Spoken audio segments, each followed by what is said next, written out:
Exploração de prestígio é o crime previsto no artigo 357 do Código Penal e ele traz aquela similitude, né, com o crime de tráfico de influência estudado lá atrás nos crimes contra a administração pública. Na verdade, a gente encontra, né, uma similitude muito grande no tipo penal, mas nós não podemos esquecer aqui do bem jurídico tutelado, né? Enquanto lá se tutela a administração pública em geral, aqui a gente tutela a administração da justiça especificamente. Então vamos lá, solicitar ou receber dinheiro ou qualquer outra utilidade a pretexto de influir em juiz, jurado, órgão do Ministério Público, funcionário da Justiça, perito, tradutor, intérprete ou testemunha. Vejam bem que é aquele estelionato também, né?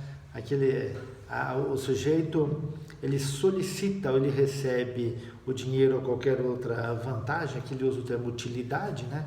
E essa utilidade nada mais é que a vantagem com o pretexto, né? Na verdade, ele diz que ele influi, não significa que ele efetivamente influa, né, nessas pessoas, né? Mas ele diz para a pessoa que ele tem essa influência e que ele influi, né?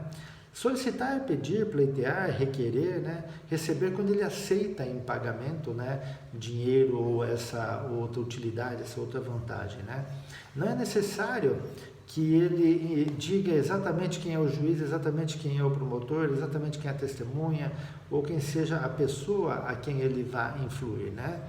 Agora, se ele individualizar, eu vou influir em tal pessoa e essa pessoa não ostenta a qualidade de funcionário público, ele não é funcionário público, ele não é aquilo que ele diz, a gente não está no artigo 357, mas estaremos lá no 171, lá no crime de estelionato. Ok? Porque aqui ele tem essa ideia de tentar demonstrar para o sujeito, eu consigo, né, fazer, influir de forma que te beneficie, né? Embora ele não diga isso, é isso que está por trás da sua vontade, né? E o parágrafo único aqui também, da mesma forma que lá no tráfico de influência, ele vem trazendo aqui a causa de aumento de pena, se o agente alega ou insinua que o dinheiro, a utilidade, a vantagem também se destina a qualquer das pessoas previstas no caput, né? E aí a gente tem aquele problema lá. E se realmente for, e se realmente a pessoa receber, né? A gente vai ter lá o problema da corrupção ativa, da corrupção passiva ou da concussão, seja lá o que for, tá? Mas aqui nesse parágrafo primeiro, lembrando, tal como lá, basta a alegação e insinuação, né? Isso não precisa ser verdade. Ok? Não precisa que seja verdade isso. Basta essa alegação ou insinuação. Tá? O 358, ele traz aqui o crime de violência ou fraude em arrematação judicial. A arrematação judicial é o leilão ou a praça, né, de um bem que foi constrito, né, que foi penhorado, por exemplo, e de repente vai para ser vendido numa praça pública ou no leilão, né? E a arrematação nada mais é que o ato de transferência dos bens penhorados do devedor em razão da venda, né? Da venda em asta pública, né? Que a gente diz, né? Impedir, obstruir, impossibilitar, destravar. Eu não li aqui, deixa eu ler o dispositivo antes, né? Depois a gente fala dos verbos.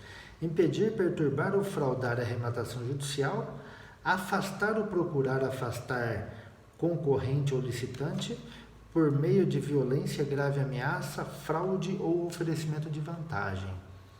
E vejam aqui que depois, impedir, perturbar ou fraudar a arrematação judicial, ponto e vírgula.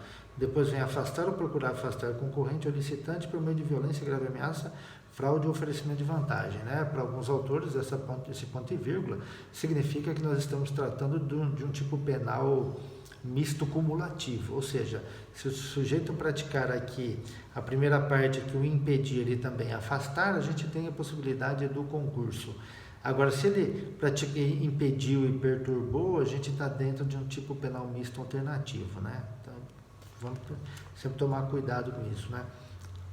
Então, impedir é obstruir, impossibilitar, entravar, né? De alguma forma, né? Não permitir que aquilo continue, né? Perturbar é dificultar, atrapalhar, né? Causar tumulto, né?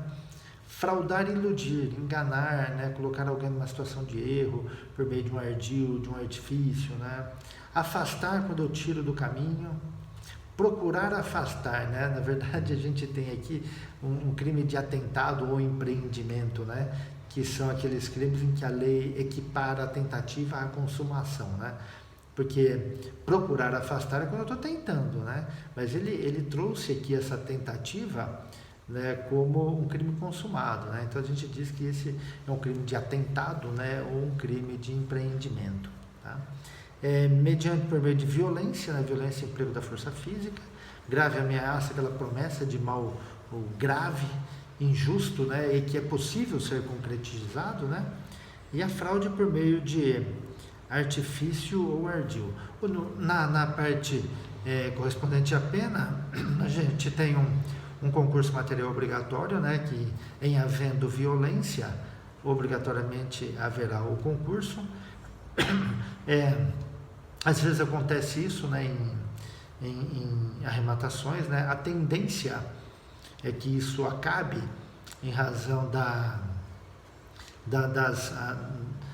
dos leilões e das praças judiciais serem realizados por meio virtual, né? Então talvez a gente tenha aí um fim desse dispositivo, embora mesmo pela forma virtual há a possibilidade de a gente ter impedimento, perturbação, fraude, afastamento, é possível que ainda tenha, né?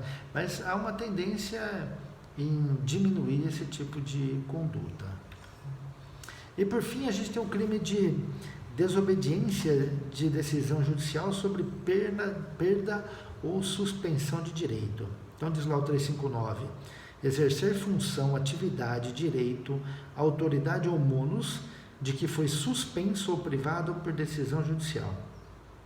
Então vem lá, exercer função, né? Essa função está ligada à prática de ato inerente a um cargo ou emprego, né? Os autores falam até que isso é ligado à administração pública, quando a gente fala em função, né? Atividade é qualquer tipo de profissão, ofício ou ministério, né? Sempre lembrando aquela definição clássica que eu não concordo, né? Ou diferença clássica que eu não concordo entre profissão e ofício, né? Alguns entendem que profissão é aquela atividade mais intelectualizada, enquanto ofício é uma atividade mais braçal, né? Como se a braçal não tivesse também intelectualização na sua execução, né? Por isso que eu não concordo. Mas em tese seria mais ou menos essa diferença. E o ministério é aquela atividade desenvolvida pelos religiosos, né? Isso é o ministério. Função direito, para ele vir falando direito, né? Direito é aquela prerrogativa que eu tenho de realizar um ato, né? Eu posso ou não realizar, né?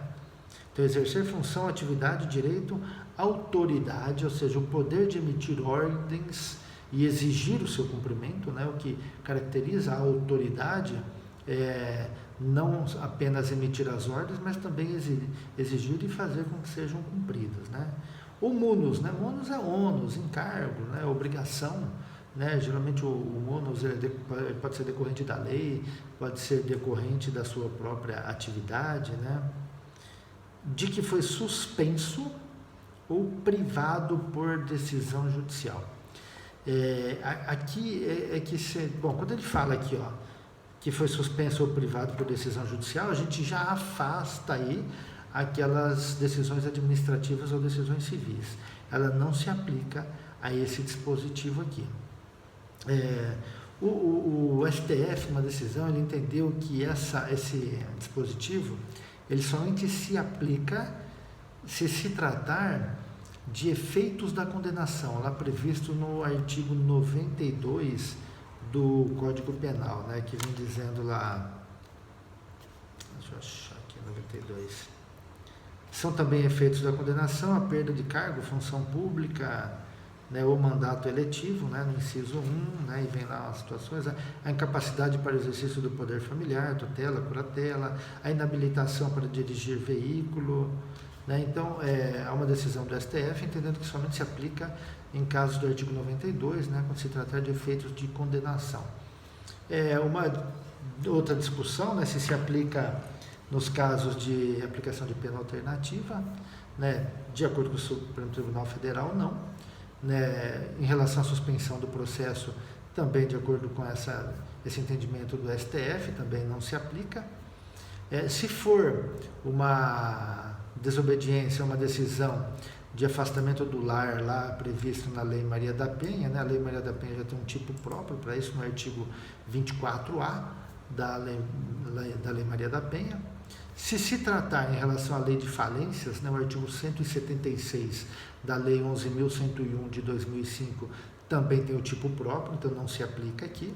Se tratar também de crimes de trânsito, também não, né? Porque lá a previsão no artigo 307 do Código de Trânsito também da punição à decisão judicial que determina, por exemplo, a suspensão da carteira de habilitação, né? Ou de se adquirir a carteira de habilitação ou permissão, né? Então, aquilo em que há já uma previsão própria, né, de acordo com o princípio da especialidade, vai se aplicar ele. Nos demais casos, se aplica aqui esse dispositivo, né, lembrando dessa decisão do STF, que somente se tratar de efeitos da condenação previsto lá no artigo 92. Tá bom? Abraço a todos.